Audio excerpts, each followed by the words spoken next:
The morning had barely awakened the city when the sharp sound of traffic horns blended with the chilly air that rolled down the narrow streets, and among the many who hurried to offices, schools, and markets, there was one man who seemed to stride with an aura of power that set him apart from the crowd. His name was Alexander Reed, a self-made millionaire, a CEO of one of the biggest financial firms in the country, a man known for his sharp decisions, his immaculate suits, and his uncanny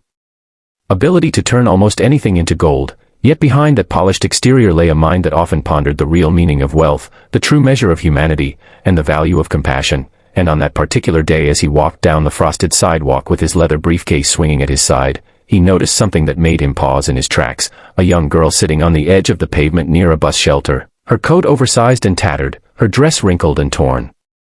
her hands clasped around her knees as though clinging to herself for warmth, her hair falling loosely over her tired but beautiful face, her eyes closed in a kind of silent prayer. And there was something about her presence that cut through the armor of indifference Alexander had built after years of watching poverty and despair from the tinted windows of his luxury car. He found himself stopping, turning, and staring at her as countless others simply walked past without noticing. And in that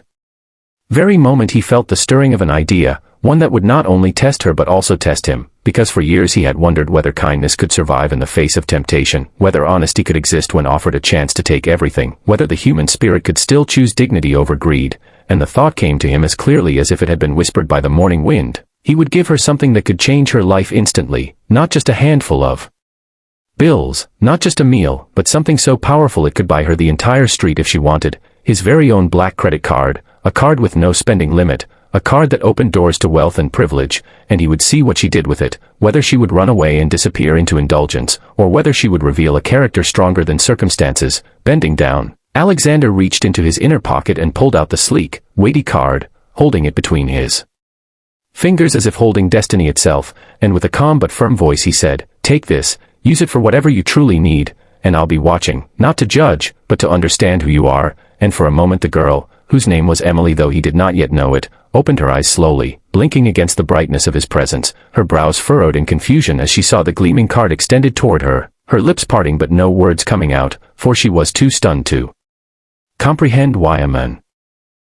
who looked like he belonged in a skyscraper boardroom was kneeling before her, offering something that most people could only dream of. Hesitant, she stretched out her hand, trembling, as though she feared the card might vanish like a mirage if she touched it, and when her fingers finally closed around it, she felt the cold, metallic edge press into her palm, heavy with possibility, her heart thundering in her chest, her mind racing through 1,000 questions. Was this real? Was it a trick? Was she being mocked, or was it fate finally turning its gaze toward her after years of hardship? She looked up at him, searching his face for answers, but he only nodded and said softly, "What you do next will define more than you realize," before standing tall, adjusting his suit, and walking away into the stream of pedestrians, leaving her with nothing but the card, the weight of a choice, and the sense that her life had just crossed a line it could never uncross. As the day unfolded, Emily sat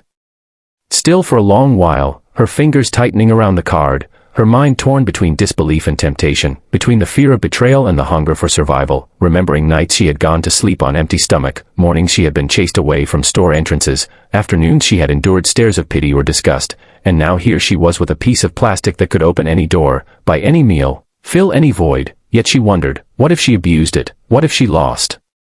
herself? What if she proved unworthy? Slowly, she stood up, her legs weak but her resolve steadying, and she began walking down the street, every shop window reflecting back at her the possibility of transformation, every passerby oblivious to the secret she now carried, until finally she stepped into a small grocery store at the corner, her heart pounding, her hand clutching the card as she picked up only a loaf of bread, a bottle of milk, and a few apples, humble necessities for survival. Because though she could have emptied the shelves, though she could have demanded champagne and caviar, she chose instead to remain grounded, to honor the gift with restraint. When she approached the cashier, the skeptical man behind the counter looked her up and down, clearly doubting that someone in her condition carried anything of value. But when she timidly handed him the black card, his eyes widened, his demeanor shifting instantly as he ran it through the machine and saw it approve. Without hesitation, the transaction clearing like a silent thunderclap of power, and Emily gathered her modest groceries, thanked him softly, and stepped back into the cold, unaware that a black car parked discreetly across the street contained Alexander, watching her every move with a mix of curiosity and admiration, realizing that perhaps, just perhaps, this young woman had a soul that money could not corrupt so easily. As night fell, Emily found a quiet alley where she shared the bread with another homeless men she had known for months, pouring the milk into a cup for him before taking a sip herself, while Alexander, from the distance, felt something shift within him, something that made him reconsider his definition of wealth. And though this was only the beginning of the test, only the first day of her journey with the card, it was enough to plant a seed of hope that maybe the world still held hearts untouched by greed. And as Emily curled beneath her thin blanket that night, the black card tucked close against her chest, not as a treasure but as a responsibility, she whispered a silent vow to herself that she would not let this chance turn her into someone she despised. She would rise, she would prove worthy, and little did she know that the days to come would test not only her strength but also awaken the humanity hidden in the heart of a millionaire CEO who had forgotten what it meant to truly live. And if you want to know what Emily does next, how she uses the black card, and whether her choices will lead her to fortune, redemption, or heartbreak, make sure you subscribe to this channel right now, because the next chapter of her journey will leave you speechless and inspired.